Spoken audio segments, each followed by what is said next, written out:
काय करायली मी आता बगीच्यामध्ये आहे आणि मस्त एन्जॉय करत आहे.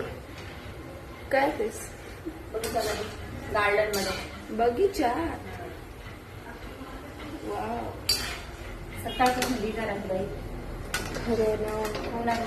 हा ना. या दिवाळीचं फराळाला खायला. हे शंकरपाळे मी केले आहे स्वतः. हे चकल्या मीच केल्या स्वतः. नुसतं दिसायला नाही, सुगरण पण आहे. आणि हा चिवडा मीच केला आहे. आणि इकडे जामून बनत आहेत. म्हणजे पाक ठेवला आहे करायला, म्हणजेच केचा. आणि हे तळायचं आणि बरंच काही आहे. कालपासून 2 दिवस गेले माझे, आवरतच नाही. तर या सर्वजण खायला फराळाचं. आई गो पोळ्याला.